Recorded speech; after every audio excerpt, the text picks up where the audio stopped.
Hello, everybody. How's it going? This is Joe Nardolillo, Collegiate member at large.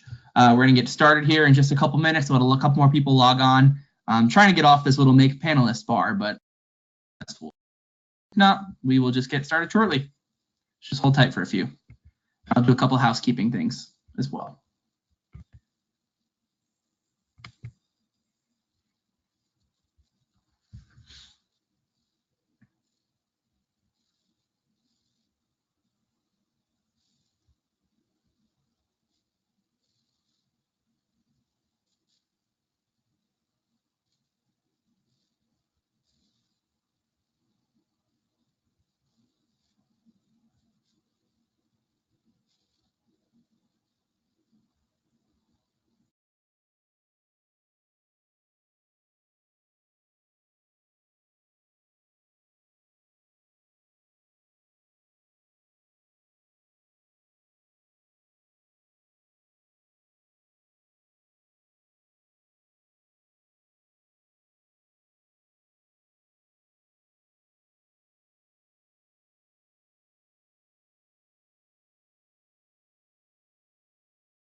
All right, everybody. We're going to go ahead and get started here in just a few. Actually, we can get started now.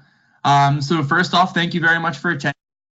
As part of the Collegiate Development Committee, we like to do conjunction with other committees to present as many webinars as we feel like this one is definitely a great topic to have and get started on. And we've been talking about this, and we really want to get started early. You'll see throughout the time here as well. So I'm going to introduce today one of the co-chairs of the Collegiate Awards Committee, Brother Dylan Krozik. Just a little bit about Dylan and his background.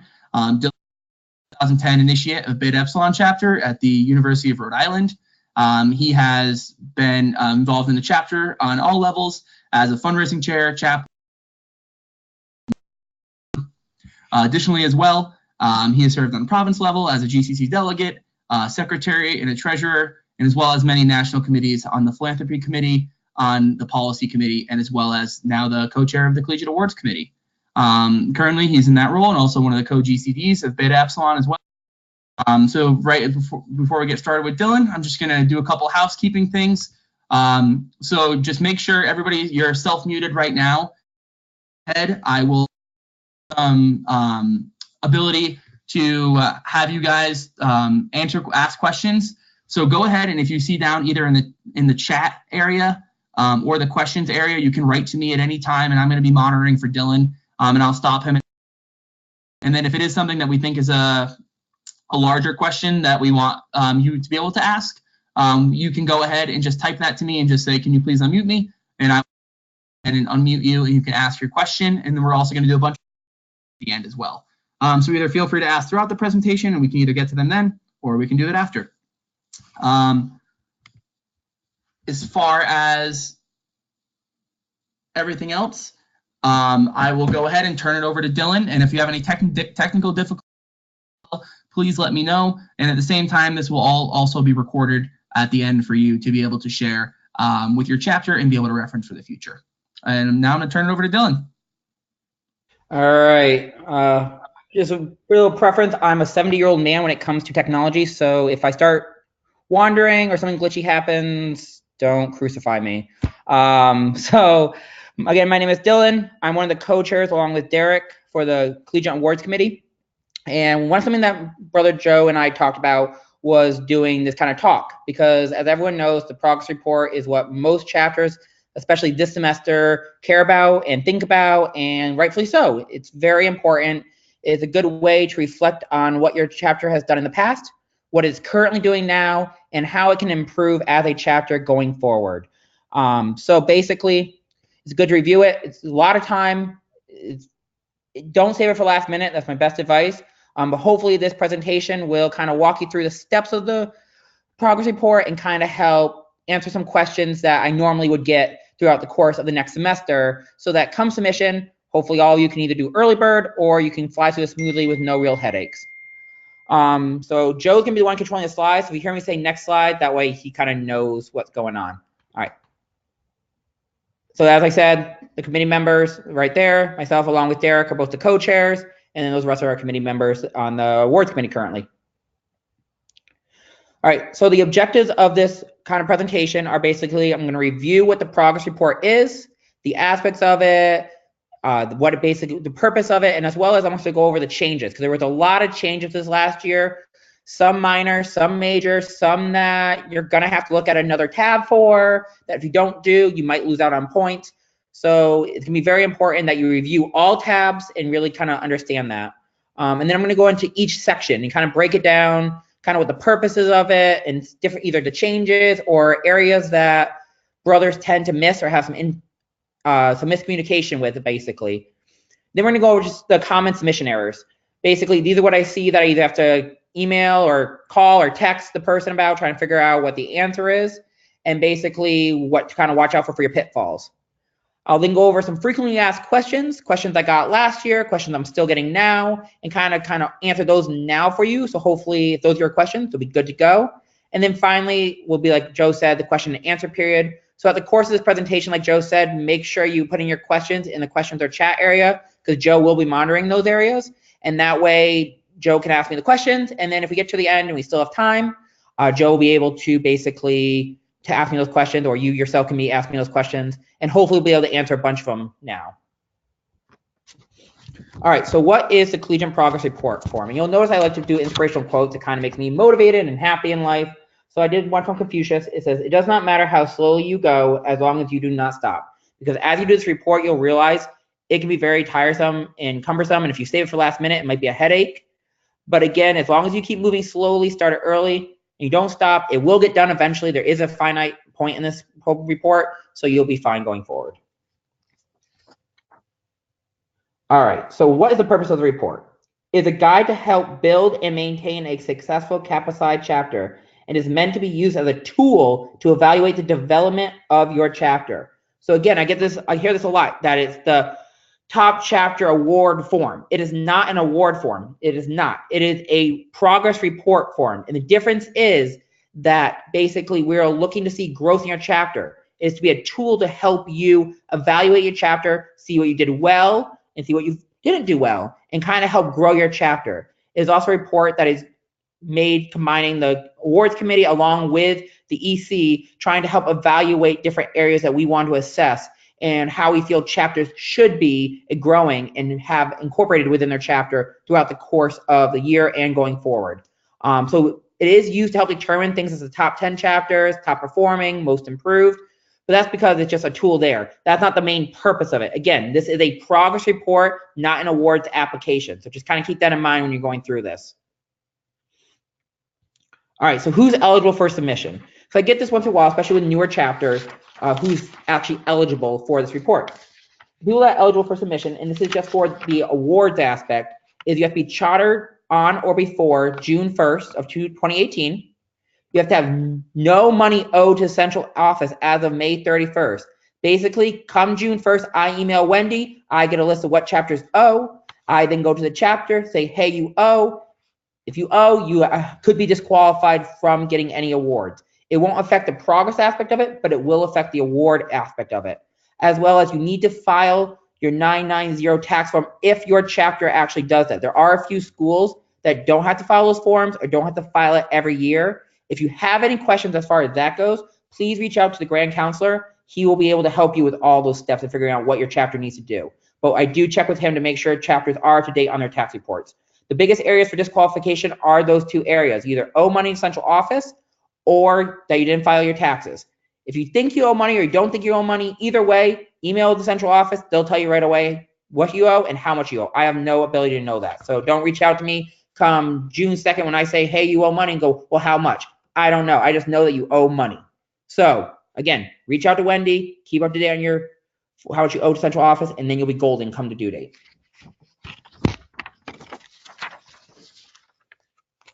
Joe. Is it not on submission deadlines for you? No. Oh, where'd it go?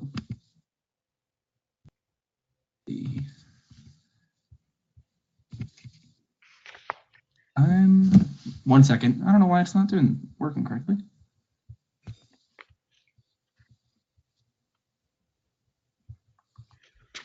Well, in the meantime, I'll just walk through what it is. So submission deadlines, all aspects of the award need to have been completed before June 1st, 2018 and May 31st, 2019.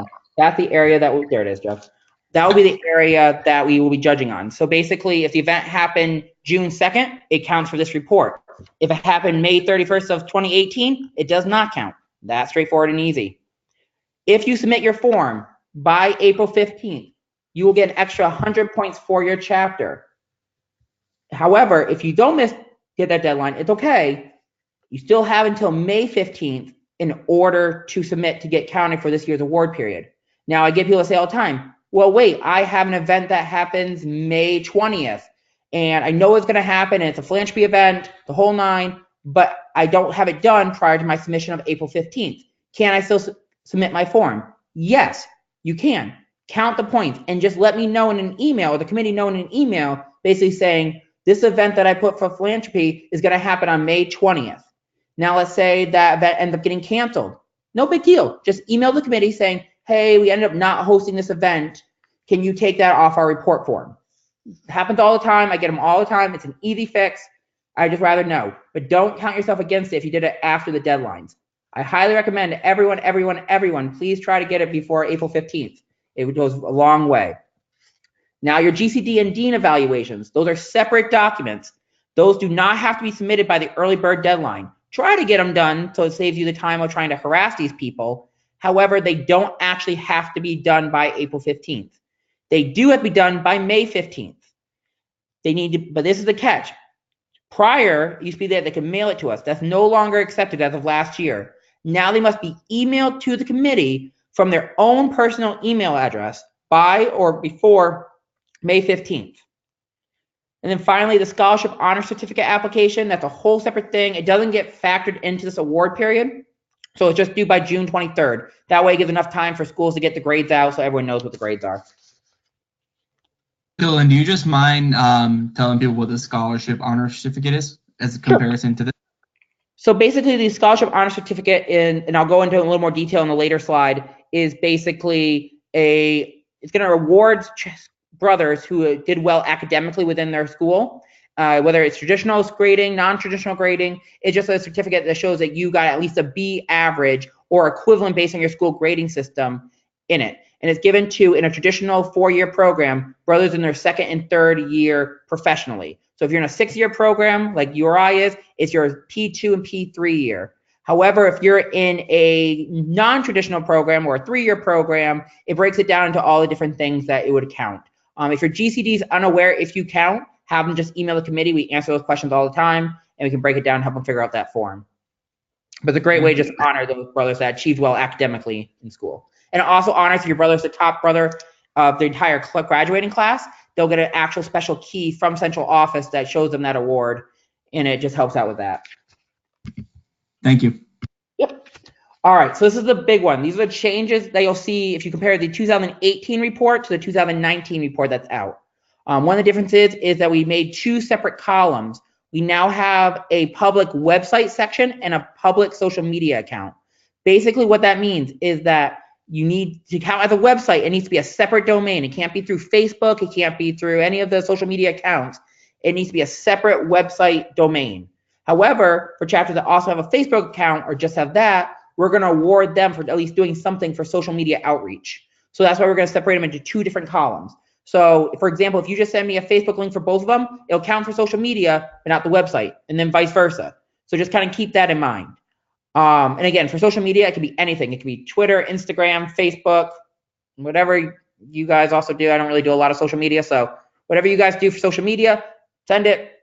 As long as it meets the picture policy, you're all good to go. We've also increased points for the GCD verification form because it's very important to submit. I'll go over it further in a little bit, but it basically needs to be submitted no more than 14 days after you officially install your GCDs. So say you have elections come May, like most chapters do, and you install your officers then. If you install the GCD, whether it's a new one or an old one, I highly recommend you still send the verification form, just like you send the officer form, to central office at the same time. That way it gets done. We know who the GCDs are. Central office has no question who to contact if there's an issue, and we can go for it, and you get out a lot of points. It's worth a lot of points. I definitely recommend that area. Another area that right now could become a big thing in the future, but we started making a little more heavy. If you notice on line 40, basically talking about your pledge activities and things like that, GCDs need to sign off on all pledge activities. That's something that's going to maybe be more emphasized going forward, but right now that is highly encouraged to be done. It's a policy, it's a risk management aspect. Please have your GCDs sign off on that. Brothers attending legislative days or professional advocacy events. This is something that was brought to our attention during suggestions column, that people wanted to be awarded more for doing other things besides things traditionally done through your pharmacy organizations, such as APHA, NCPA, things, ASHP. They wanted to have something that shows they're doing advocacy or doing something else networking wise in the legislative days. So we just made a separate section in that area for that.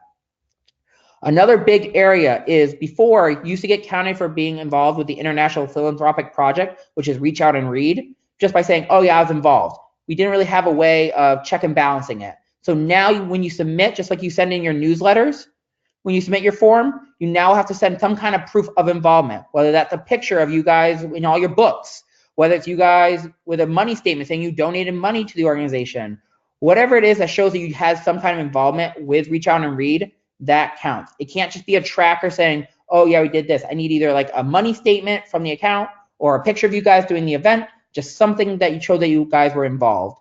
If you have a question, if what you have as proof really counts, just email the committee. I'll be able to answer you in a quick answer, yes or no, whether or not it counts. Another one, which all you guys will be counted for now, is attending webinars. Webinars are very important. So if you attend one of the live webinars like you are now, we will now award you for those. However, in order for us to track that, we need to have you fill out the tab that actually is the webinar tab. You'll notice there's a new tab at the bottom. That's important because what's going to happen is I'm going to then get a list of who your chapter says it is. I'm going to go to Joe and say, hey, I need an attendees list. Look at the list. If that name doesn't match who attended what you said the webinar, you will not get the points. I need it to match the name on the actual list. So just keep that in mind. Risk management committee and using the official form. So make sure that you have a risk management committee that's established and using all official forms for risk management that are out there. They are under the risk management policy. You can find them right there. And if you have any questions, you can definitely reach out to either central office or any of your grand officers, and they'd be able to help you easily reach out and figure out what that is, especially the grand counselor and stuff like that. So another one is sending the newsletter to the grand historian. Before we just made a generic, like, yeah, just send it to central office, send it to the EC, just to show that your newsletters, to show them off. Because guys, I'm telling you, reading your guys' newsletters is one of the best things about the report. Some of you guys get really creative with it, and it's a lot of fun to read what you guys do. So we started talking about this with the grand historian, Melissa, and she's like, well, I would really like to start keeping records of all these and having a tab so we can have some kind of area that people can view them all. And so now we're requiring, instead of sending it all out to central office and sending it all out to the EC, just sending it to Melissa at the grand historian at capacii.org. Reason why that's important, she will then forward it to the EC if she gets them. And then as well, that's my way of also double checking, make sure I didn't miss any. But again, with the newsletters, you need to submit them with the report. If I don't get an email and I see you marked off for 2, I'm going to email you right back and say, hey, where's your other newsletter? Where's this? Again, if it's not done by April 15th, that is fine. Just say, second newsletter to come in May. That's it. Now I know I'll make a note on your report saying, all right, hold off on verifying this until I get the second report. Then if by like May 30th I still haven't gotten it, I'll send you an email going like, hey, where's your newsletter? You have one more day to submit it. And that way you know you're missing it. The last one, utilizing the online version of the mask. As we all know, the mask is now also online that we can view at any time. So just making sure that you have at least one brother or your chapter, preferably your chapter, has access to the online version of the mask. That's very important. And now the final thing is last year, it used to be voluntary that you could submit, you fill out the philanthropy report form tab. It was just a way to track it, things like that. This year, like I warned you last year, it is now mandatory. So what that means is, say you put out reach out and read as one of your philanthropy activities in the 2,000 point column. If I don't see that on the tab, it does not count, because we want to track how often you guys are using it. We then use the information for future reporting. We go to the philanthropy committee, tell you how involved we are, and give a lot of props to chapters that did a lot of work for certain projects. Last year we did a whole section in the summer edition that just made shout outs to chapters that did a lot of work, and it was really great to see that. But in order for us to tabulate that, we need the report. So this year, if you do not do the report tab, you do not get the points. So just got to keep that in mind. The tabs at the bottom are very important. Dylan, I have a couple questions here for you. First up, what, and this was from the prior slide but came through, what if our school does not have a grading system, aka no GPA? That's fine. If you go look at the report, it actually explains if you don't have any GPAs, we've covered that. It'll walk you through. It needs to be, and I'm trying to word this correctly for you, it needs to be a recommendation from a faculty member of your school that says that you're an exceptional student. That will then go to your GCD, and if your GCD kind of verifies it, they just have to fill out a verification form. That's all in the packet, and that still counts. It's the whole section. It will describe like the brother's name, who they are, who nominated them, and then basically why are they an exceptional student, basically. That's how we've kind of done it that way, and it works very well. We do have a few chapters that submit it that way, and that basically counts the equivalence to a GPA system. So just have your GCD look at that, and if they have any questions, they can easily reach out to the committee.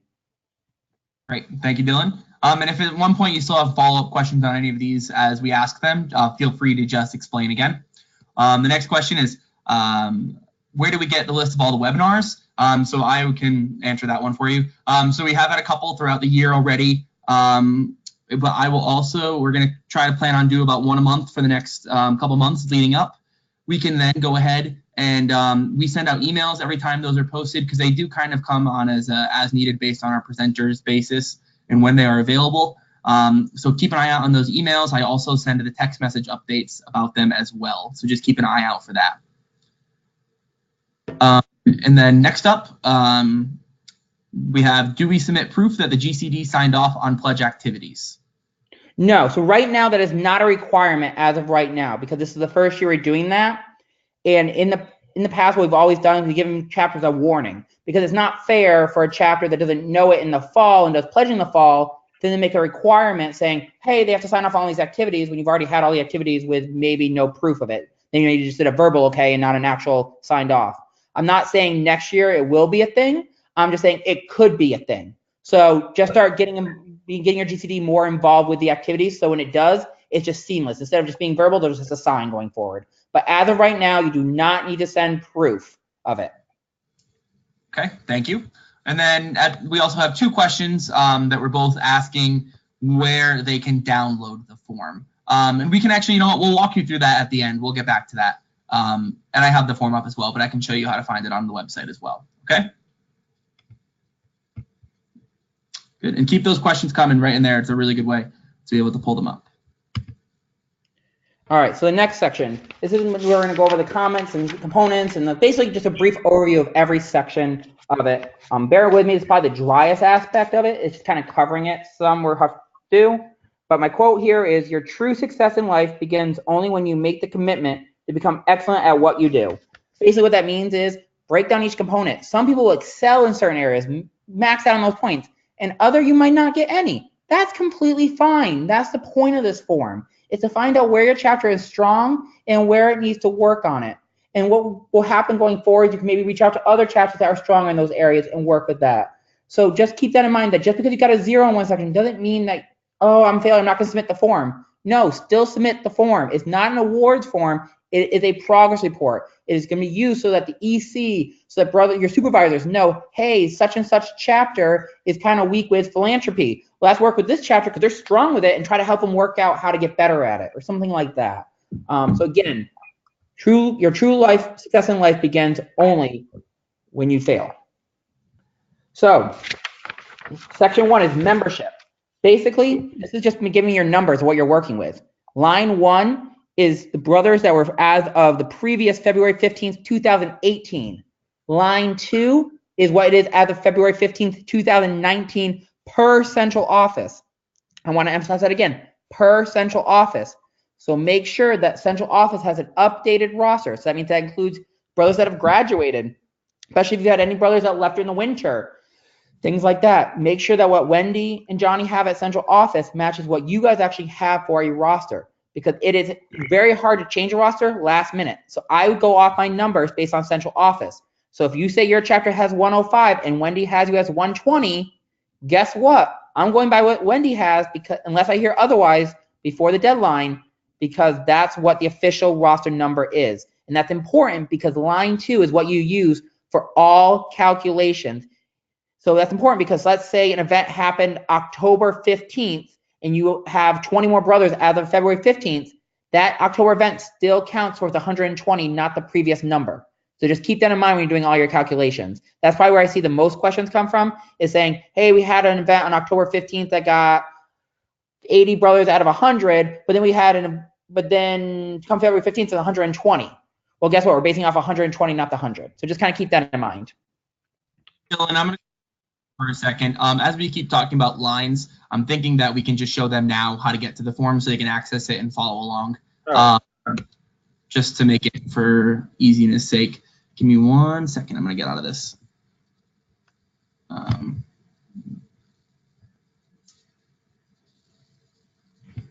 Don't mind my million tabs. All right. So I will hop on to kappa-psi.com.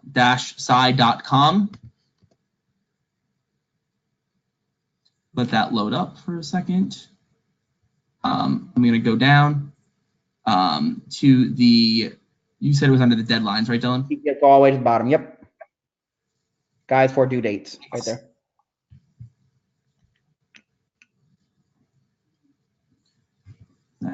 Go for a second.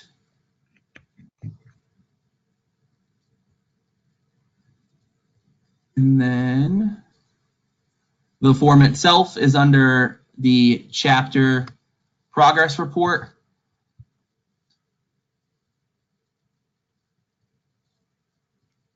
Line 6. Oh, thank you. And then is this? Nope. If you scroll over, go down to May 15 one, sorry, line 8. If you scroll over, all the forms are actually over there. You can just download, click that arrow button, so you can download whatever form you want. And all forms are there too. Yep, perfect. All forms are there. The scholarship, honor certificates, what a report form is, your GPD evals, your dean evals, your progress report form, everything can be found on that one tab. So it's just a good area. And I've actually linked that in these slides, so you have a direct access to that link. And then this is what the actual form looks like as well. So you can go ahead and you will see all these individual components and directions at the top as we refer to all the different line items as you see here, here, and here. The brother report forms, this is where Dylan will go into individually each one, and then these are the different tabs he was speaking of as well, okay? Just to go back to the slide. And I believe we did have one other question at the moment.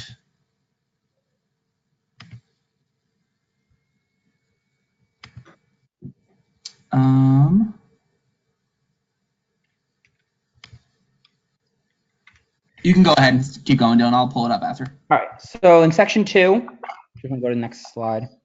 Basically, this is the organization administration. Basically, this is just what you do on a day-to-day and keeping your chapter running is what we're looking at. So make sure your chapter has access to your chapter's official Kappa Psi email.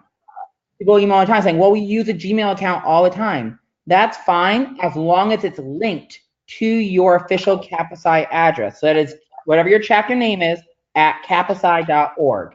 If you don't know how to access that one, just email central office. They can give you a reset password and get you all set up in it. That should be checked at least every 2 weeks. Honestly, it should be checked on a daily basis because that's what they send, where they send all your emails, such as what money you owe to central office, if there's any important announcements, things like that. Those all get sent to that chapter email. So you can link them to your Gmail, that's fine, but we can actually see if you've accessed that or not. So keep that in mind. It needs to be the actual official Kappa Psi email. Make sure all the links to your chapter's websites and social media pages have been updated in the past year and adhere to risk management picture policy. Basically, you'll notice on the form, there's a section that basically goes, here's the link, you put in the link. We then click that link. We look to make sure it's been updated within the last year. So if you have officers from 4 years ago, guess what? Not updated. Then we'll also look at your pictures. If we see someone that have a picture posted that is against our risk management picture policy, guess what? We're going to email you saying, hey, you don't get the points for this, and you're also going to want to fix this because this is breaking our policy. Just a little heads up, I actually did the update 2 years ago on the picture policy, so I know it pretty well. So I'm going to be able to tell you right away, yes or no, whether or not it's qualified. Rule of thumb, if you think it's fishy and it's borderline, you probably shouldn't post it. Reminder also in this section that update roster of the central office, like I said, because that's what I'm going to base all numbers on, but it'll also be what your dues are based on too. So just keep that in mind. That if you don't want to be charged too much money, make sure your rosters are correct. It's also now where we moved the GCD faculty advisor verification form. It used to be in a later section. We just moved it up to this section and added more points to it, basically. And then finally, like I said, just make sure you don't owe any money to central office. And again, if you're unsure, just contact Johnny or Wendy. And that was one of the questions that came through as well, Dylan. Is there a link or page that we can check to see Wendy, who is one of the administrative assistants for the central office, has, as we compare to our current roster or a chapter? There is no link, to my understanding. There actually is. Yep. So if you log into if you go to the older Capsci webpage, and I'm assuming this is still working because this is what it was back in the day, you could actually go in and log into. You actually have an account that will have updated bills as well as the roster per central office. If it's not matching what you guys have, a bill you thought you had paid, or if that the roster is what you thought you were updated and it wasn't, it'll tell you right there, so you'll know right away.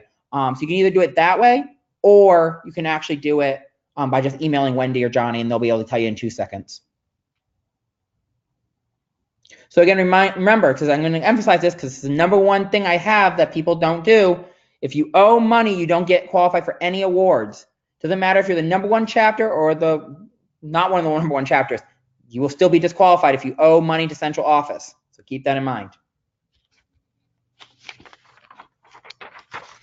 All right, section 3. This is participation in the province and national Capsci meetings.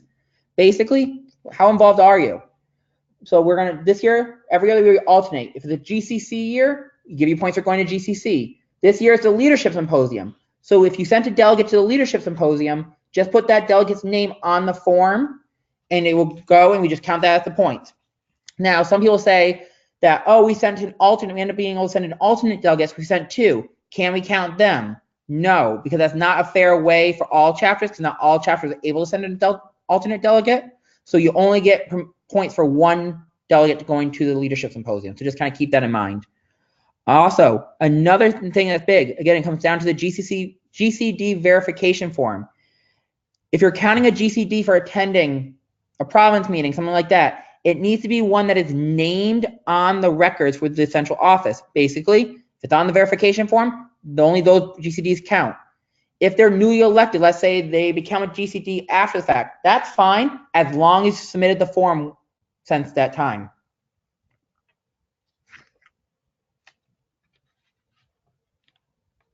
All right, section 4, this is pledge training and new membership.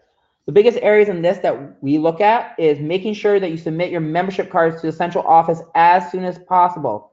Why do I say this? Again, you're gonna hear myself repeating myself the same kind of things. If you send your membership cards, it updates your roster, which is to make sure that we're paying the correct dues to your chapter. What I always tell people is that's also a good time to make sure your roster is updated. If you forget to send graduating brothers, send it then, because then that way at least your spring dues will be correct and there's no issues going forward. Also, make sure your GCD signs off on all activities. Again, it's not a mandatory thing yet, just something to have good practice for because it is adhering and helping you adhere to the risk management policy. All right, with rituals, there's really nothing new. It's pretty straightforward. Basically, we're looking at you do your rituals, you do the graduation rituals, things like that. But if your chapter is having a hard time attaining something, so one of the points section is you have these things for your rituals, such as the official robes, artifacts, things like that, the insignia. If you are having trouble getting those ritual artifacts, please reach out to the Grand Ritualist for assistance. They may have a way to be able to get it for you, but don't give them 1 day notice. Give them a couple weeks notice. Don't ask them to do it day shipping. All right, section 6. This is where we look at scholarship and awards. So, National Scholarship Honor Certificates are based on the 2017 to 18 grading period, meaning that all the forms have already been submitted. So if your GCD sends a form in by the June 30th, 23rd deadline, that's going to be used for next year's report. That's important to note. Now, as most chapters are, they forget to keep track of these numbers because the GCD handles it because of the privacy of the grades. They handle this information. So chapters usually don't have a way to track this internally. I highly recommend your chapter does. It'll just make your life easier. But if you don't know the numbers, like most chapters don't, one way to go, ask your GCD for the previous form and just ask how many people were counted. They'll tell you a number. You can just base that on the eligible brothers that were second or third years or equivalents in that period. So let's say you have 20 brothers in your P2 graduating class and 30 brothers in your P3. You then had 25 people total that qualified. So it's not 25 out of the 120 total brothers, it's 25 out of the 50 eligible brothers. But let's say your GCD threw away the form after submitting it. They have no record of it, blah, blah, blah. No big deal. The committee keeps track of all this stuff. We have all the numbers from the previous year. So if you really aren't sure, just in your email when you submit your form saying, hey, we think we're this number, but can you just double check for us? No problem. I have the number. It takes me 2 seconds. I just got to pull out your form, do the math, and I got the number for you. Not a big deal. Next, make sure that the person donating to the foundation is the name that actually matches on the report form. I had a few people last year that either did a generic brother that did it, but then put it as their chapter donated, but gave me no name of who's the one that donated. It becomes very hard to know which brothers match up to what chapter. So a lot of times I couldn't count the points because there's no way of knowing. Very important to know that whoever is donating to the foundation needs to be also the name that's on the report form. So when I ask the foundation for a list of who donated, I can just quickly go bloop, bloop, bloop.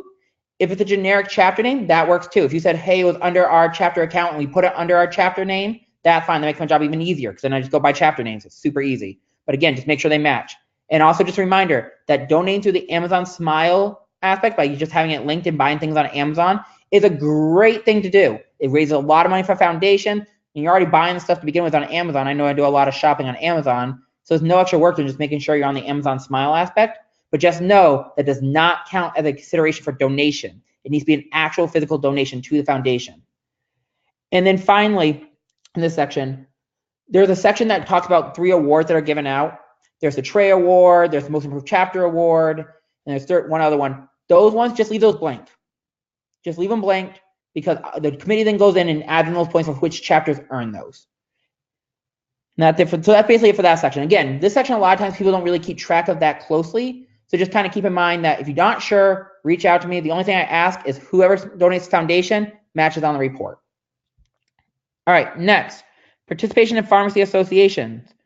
This is important to keep in mind again. Remember that all percentages that this is based on, because this section has to do with a lot of percentages of amount of brothers, are based off the official roster number as of February 15th, 2019. But again, the event can occur prior to that date. So it doesn't mean that, oh, event happened in January, December, I can't count it because it doesn't match our numbers. No, it still can count. It's just based off that number of brothers. And then also make sure that you indicate in tab 2, which is the brother report form, which brothers fit into which categories. So if we have a question of, does this event count or not? It basically says, all right, let's count the number of brothers. All right, yes, it does. Good, we got the numbers checked. So just a double way for the committee to double check results. And then finally, we now want to mention that going just to a meeting, so going to just say a regional meeting, no longer counts as going to that event. It has to be an official event. So an MRM, a mid-year, a APHE national meeting, things like that, NCPA national meeting, those count. But going to a local meeting because they're just talking about things they want to do does not count. It needs to be the actual official event that counts. All right, section 8 is participation in professional activities. Again, I'm going to emphasize this because this is a new change. You need to provide proof or evidence of involvement with Reach Out and Read. Again, it can either be just a thing saying, a bank statement saying that you guys paid, the thing from Reach Out and Read saying you guys donated X number of dollars, or it can be you with the books, with the school, or doing whatever it is that you guys are doing for the activity. I just need to see some proof.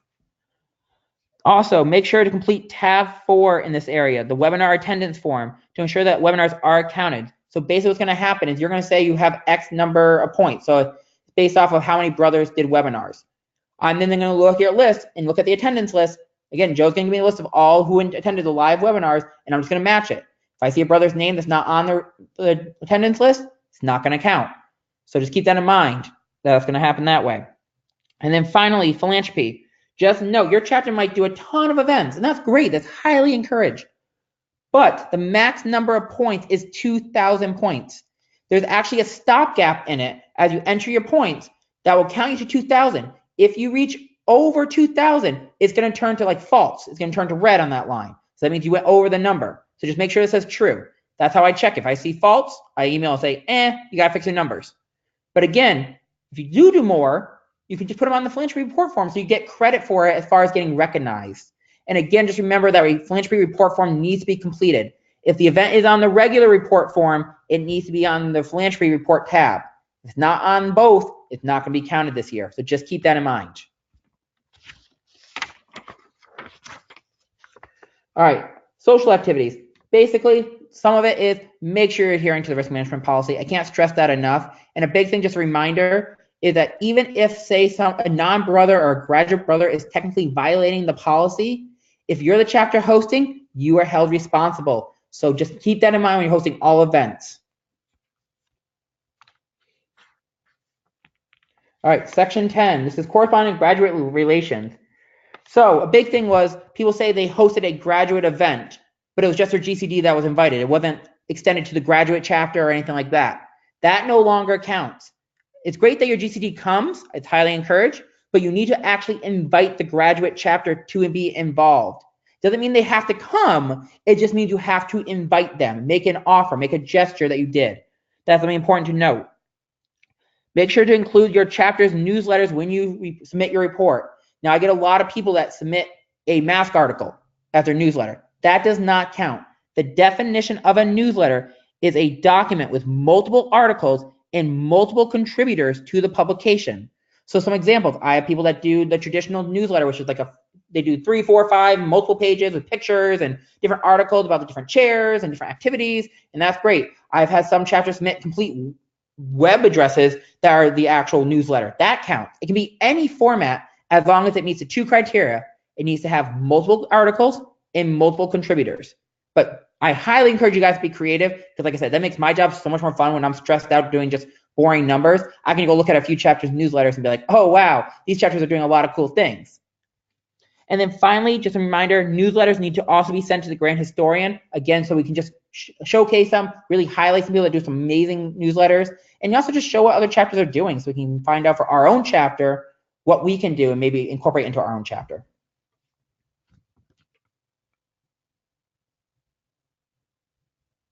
All right, so section 11. This is just the optional bonus section. It used to be a little more detailed this year. We made it super simple, but this is where your chapter will get extra points for submitting by on or before April 15th, as well as one area I love personally. And some people think that, oh, I'll never look at it. It's the suggestion tab. People say, oh, why would I make a suggestion? Because you're not going to read it. You have to look at hundreds of reports. Why would you look at my suggestion? I actually look at every single suggestion and make a separate document with all the suggestions. And then I take that back to the committee and we go over it for the next year's report to see how we can improve.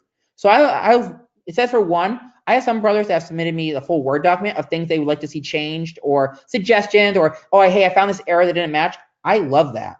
I go back, I made it. I had a few last year that found some calculation errors for me. I was like, oh, sorry about that. Thank you. I made sure everything was copacetic and then we were good to go when it came to that. So definitely recommend at least putting a suggestion there. It's an easy 25 points for your chapter. And even something simple as, hey, I don't like this format or something like that. Just make some suggestion. Just come up with something.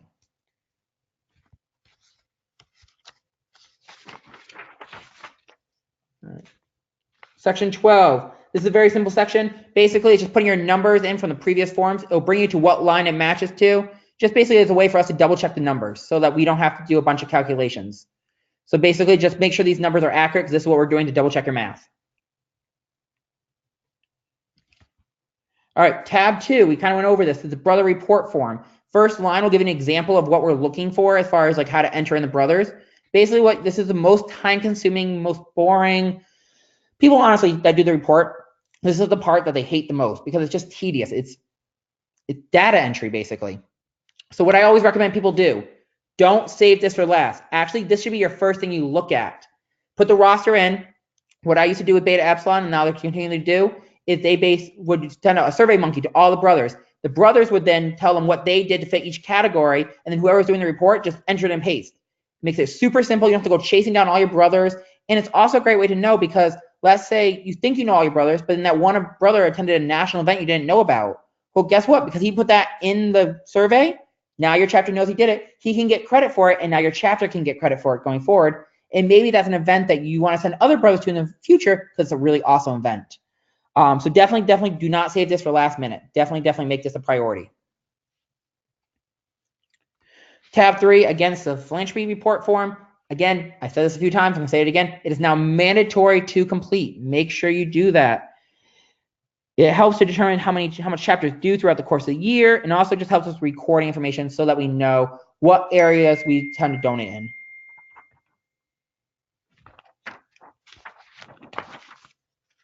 All right, and then finally, I know we went over this tab as well, but basically it's a webinar attendance. Again, I'm going to take the list of brothers you put on there, match it to your number, and then match it to the attendance list that Joe sent me for all the webinars. And basically, if it does not match, I'll send an email saying, hey, this brother's not matching. Just so you know, I'm going to have to take it off. It's the only way I can check. There's no way to know. But if you just put the wrong name, then we can check it then, and we can check the attendance list then.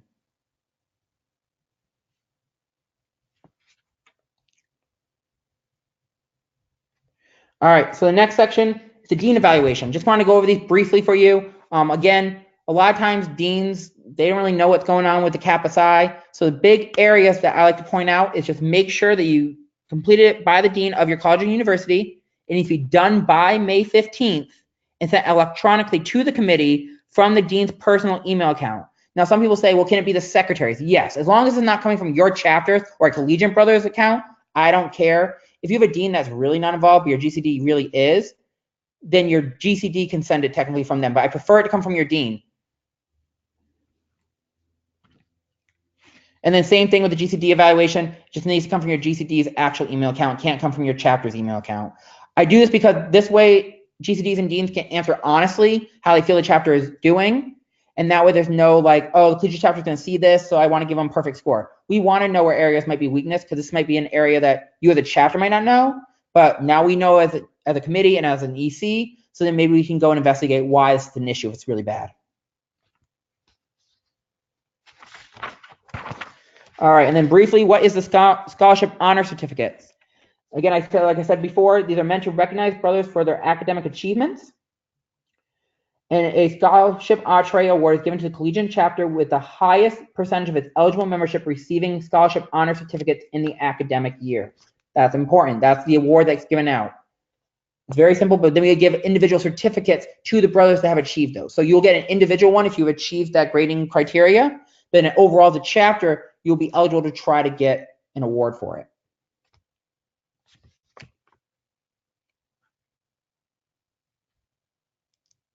All right, so what are the requirements? Brothers must be participating in a professional pharmacy curriculum and be in their second or third professional year. Again, if it's a non-traditional curriculum or not in a 4-year program, please contact the committee. We can work that out. A brother must be an active member in good standing for their academic year. A chapter must be in good standing with central office by May 31st. Again, it all comes down to if you owe money, you're not eligible. And then as far as the breakdown goes, again, like I kind of explained earlier, traditional programs, minimum GPA of 3.0, so basically a B average. Non-traditional must earn recommendation from faculty members based on exceptional scholastic achievement. As far as description goes, it's just a brief paragraph. We're not looking for an essay. We're not looking for a full document with sources and everything. Just like, why is John Smith a great exceptional scholastic scholar? Great, perfect. And basically that's the intent to your GCD. They put it into the form. We get it. It's good to go. All right, so now we're gonna go to some common submission errors that I got last year, and that way hopefully we can kind of pitfall these going forward. And the quote here is, don't think about your errors or failures, otherwise you'll never do a thing. So again, if your chapter did this, you realize your chapter did this last year, don't harp on it. I'm just trying to do it so it saves you from doing it forward. Just try not to do it this year. All right, so the first one that I got a lot, this is the number one issue I had. The contact person / the information given is not correct. So you notice on the top section, it'll say, who's the contact person for your chapter? Most people would like to put their current regent. That's fine. If that's your contact person, that person needs to be reachable between May 31st and June 15th or sooner. If they are not, and I can't reach out to them, I'm not going to go searching for a bunch of different chapter contacts and stuff. That's the only thing. So I will email that person. If you know they're going to be away on vacation, let's say you're the regent or the incoming regent, you're going to go away on a trip or something, you're not going to be around that time period, that's okay. Put someone else that will be. If you're not sure of that, if your GCD is going to be around, put your GCD on. Just make sure whoever's on that personal contact list matches, because that's what I go off of. So again, if that doesn't work or they're not able to get back to me in time, it will not count. So I've had a few people last year that I said, hey, you owe money, get back to me within a week to make sure this is clarified. After a week, I didn't make it a hard no, they didn't get back to me, they still owe money. They emailed me 2 weeks later, like, well, I didn't see this, I was away. I have to stick to a deadline. I gave you the extension, it's kind of what it is. So just make sure that whoever matches is going to be around to do that. Next one, GCD or dean does not include the chapter name on the form. Especially the deans, they don't know your chapter name. So what I usually tell brothers to do, write the name of your chapter if your dean doesn't know it and give it to them. It wasn't a huge deal because now we send from personal emails, I can kind of see where the domain's from and then match it. But I had a couple where I actually had to email either GCD or the dean and be like, hey, what school are you? Because it didn't come from the school's official email account. So it made my job a little harder. So again, not a big deal, but I do recommend that you at least tell your deans. I didn't really have any GCDs that didn't know the chapter name, but I did have a few deans that didn't put a chapter name at all. Next is the chapter owes money to central office. Again, I think I've harped on this enough. Money, make sure you're up to date on your dues. Your chapter gives a website address that doesn't work. Basically, just the link doesn't work. Just save us time from having to email you to send another link. Just make sure the link works when you attach it. If you can't attach it correctly in the form, in the email, put it there, or in the, I'll create a Word document and put that in there. That's easy enough too. Just as long as I get an actual email address, I'm good to go, or a social media address, I'm good to go. The chapter doesn't correctly report the number of brothers who earned a scholarship honor certificate. Again, not a big deal. Just kind of give me a heads up so that way I know, hey, I need to really look at this section to figure out if I owe you more points. Just makes my job a little bit easier when I'm getting all these forms all at once. Chapter didn't submit a GCD verification form. Again, what I'm going to do is I'm basically email Wendy and Johnny saying, hey, here's the list of chapters that said they submitted it. They come back and say, actually, we didn't receive GCD verification forms from XYZ chapters. Just try to get them in. Again, it just saves us on time and trying to reach out to you, try to get the form in. It saves you guys the stress because it basically gets you a week deadline of trying to get it back to me. And let's say you have a lot going on, you're on rotations, things like that. You don't want to also be stressing out on that as well as trying to reach out to people. And it's just a very crazy time. So just try to get it done before then so you don't have to even worry about it. Chapter either didn't send me their newsletters with the report and or the newsletter doesn't qualify as a newsletter. Again, just look back at that slide that I said previously and basically go over that of what qualifies as a newsletter. I had a lot of people that thought they sent a newsletter and I said, it's more a masked article than a newsletter. So just kind of keep that in mind. And then finally, chapters left sections of the report blank. If you notice, every section is not a free number. You actually have to click down on the drop down and actually put a number in that's pre-selected. You'll notice there's a 0 button. Please, please, please put that 0 in if you did not do it or you don't get any points for that. It just makes my job easier. I feel more comfort. I don't have any sleepless nights wondering, did that chapter do it? Did they not do it? Did they forget that section? It just makes me sleep better at night knowing that I'm actually accounting for those points. Bill, and we also had the question come through of, our chapter has 2 GCDs. Do we have to submit 2 GCD evaluations? No, so only one GCD. I prefer it to be your head, and I actually prefer it to be your academic one because that one will give me a better indication. That's the one that's usually more with you. But let's say you have 2 academic GCDs or none. That's okay. Whoever most chapters have 1 primary GCD. Try to get them because they're the ones that are most involved. But at least 1 has to submit. Now, if you 2 want to submit, that's fine. But then what I basically do is take the average, and it kind of hurts if one scored you low and one scored you high. So just have 1 that kind of did it.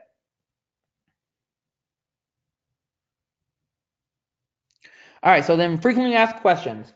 So these are questions that I get constantly and I'm answering. So I'm going to try to get these done now, and then hopefully we won't get them going forward. And the quote here is, the smart ones ask when they don't know and sometimes when they do. So again, if you really aren't sure, you might think it's a dumb question. I always go by the rule, there's no dumb questions. Believe me, in school, I asked a bunch of dumb questions. So believe me when I say there really is no dumb question. I don't mind just emailing you back quickly. I'd rather have you know the answer and do it well and correctly than you guess at it and either lose out on points or then make me have to do a lot of extra work to try to fix your report.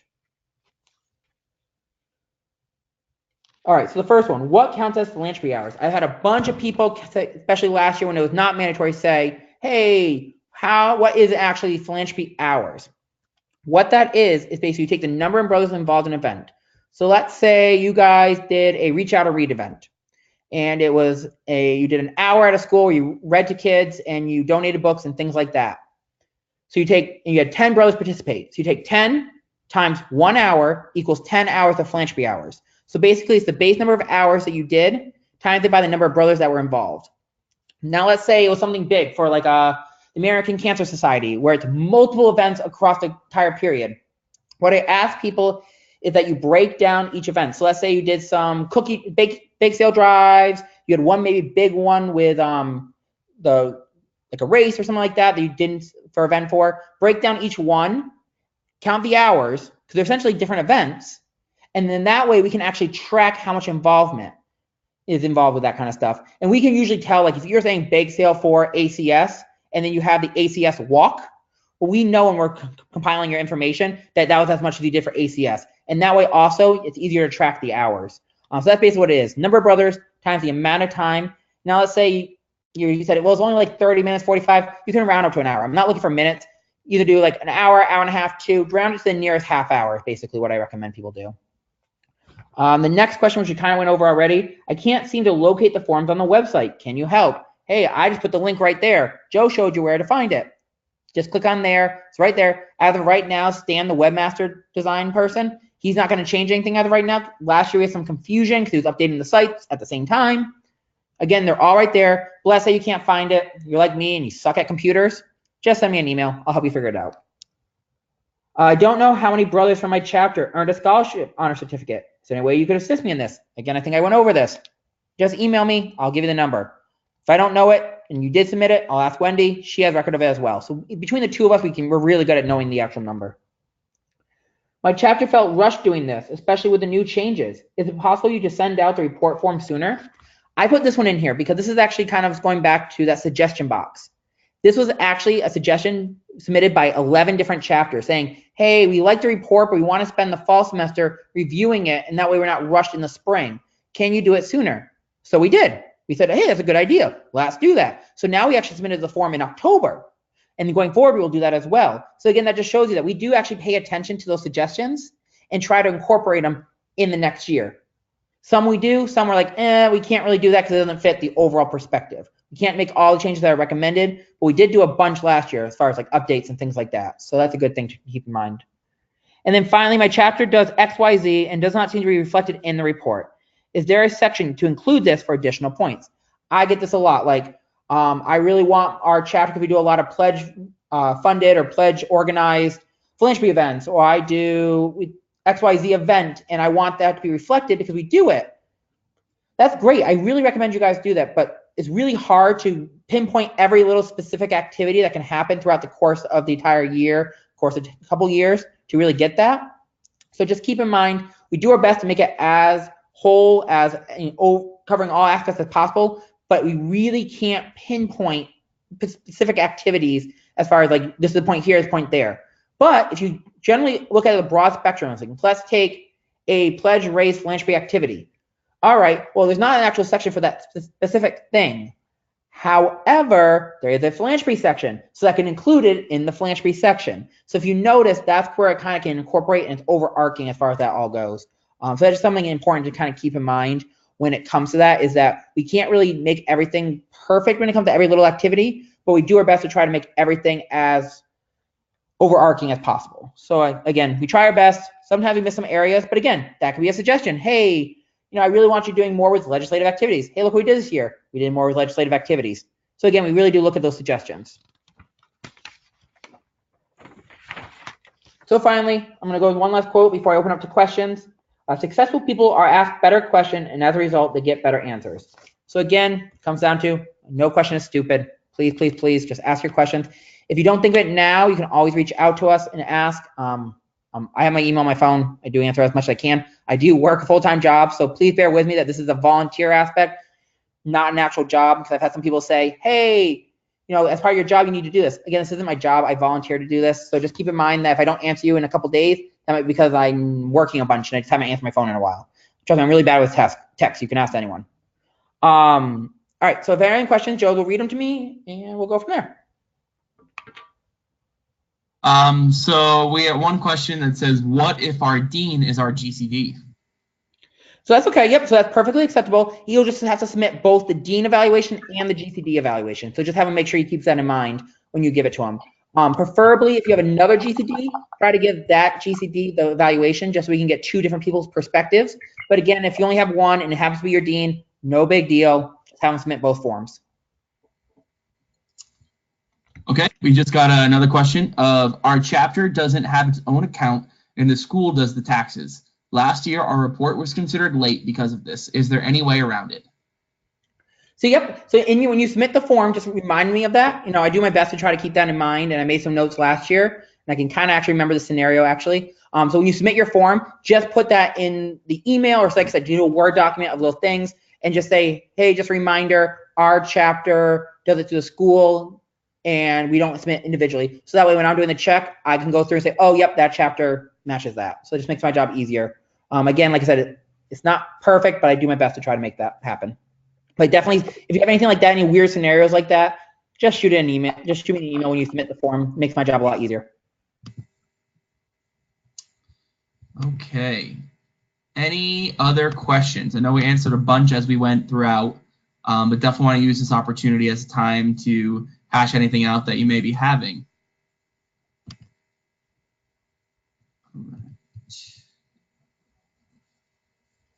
All right. I don't see any other ones coming in right now. We will say that Dylan and I were discussing, and we most likely will do another webinar, just as this will be posted and recorded as well online, but at the same time to kind of relieve some of the stress from Dylan as well and the rest of the committee. We will most likely just go ahead and do another session once we get closer to the time, as you guys start hashing a lot of this out on your own. Just kind of open it up and do some more question and answers as well as they come. Because as you can see, a lot of times these same questions are reiterated by as you're going through as well.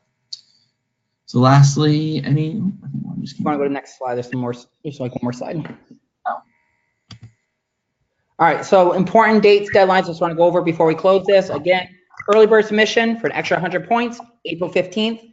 If everyone could do this, it'd make my life so much better. Because again, with GCC fastly approaching, my timeline for when I have to get this all done so we can award these at GCC is a lot shorter this year. So the more chapters to submit, make me a happy camper. So let's keep that in mind. Also, you get 100 points, even better.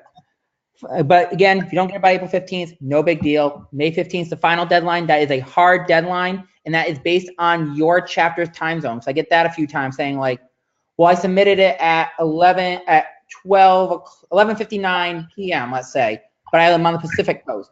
So I live on the East Coast, so it'd be 3 a.m. No big deal. I always, when I get something late like that, I look at where your chapter is as far as your time zone goes and factor that in.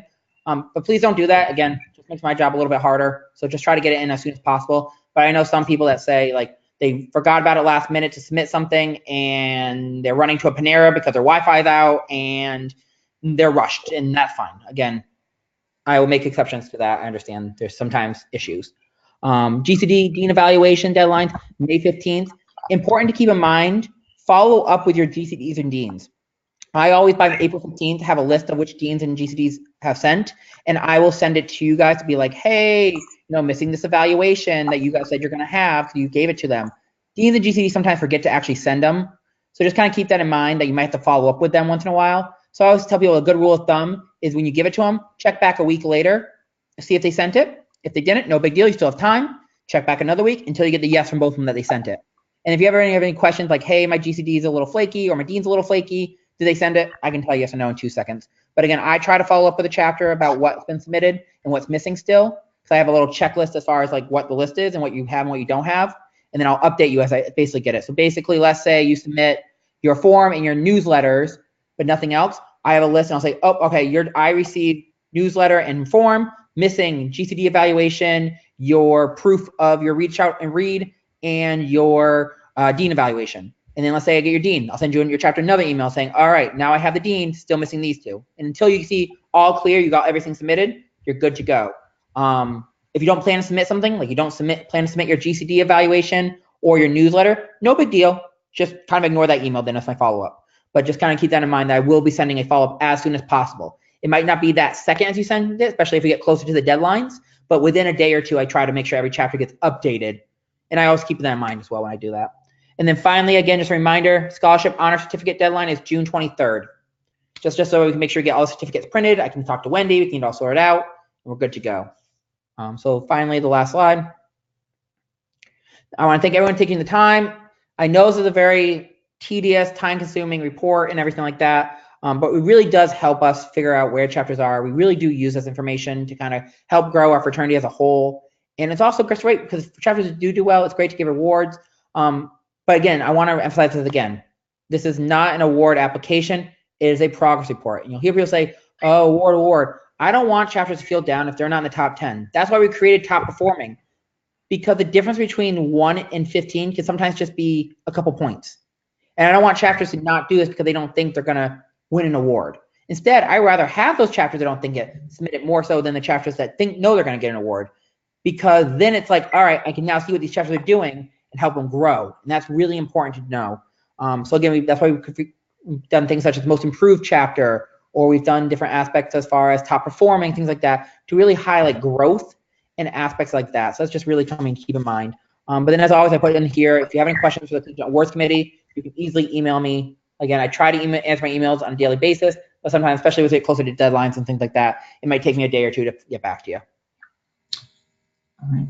Well, just lastly, there was one other question that came through and just asked where this webinar will be posted. So all of our webinars are posted at kappa-psi.com/webinars, and those can usually be navigated through the search function on the website as well. Lastly, I just wanted to go ahead and thank Dylan for participating in this tonight, as well as the entire Collegiate Awards Committee for all of their work. This really is a thankless, tedious job. The co-chair is doing a great job at doing it. If you've ever seen how much data comes through, imagine doing this for 110 plus chapters. So really just thank you to Dylan and the entire committee for all the work they put in throughout the year, and especially during that springtime prior to GCC coming. As he said, last thing about the webinars, I just want to point out, I really recommend all chapters bring that webinar and at least show bits of it to the chapter, because educating your entire chapter what's in the report really does emphasize the importance of this report, again, to help grow your chapter. So definitely utilize the recording, look back on it. If you have a question, re-listen to it, go to that section, look at the slides, things like that. It will really help answer it.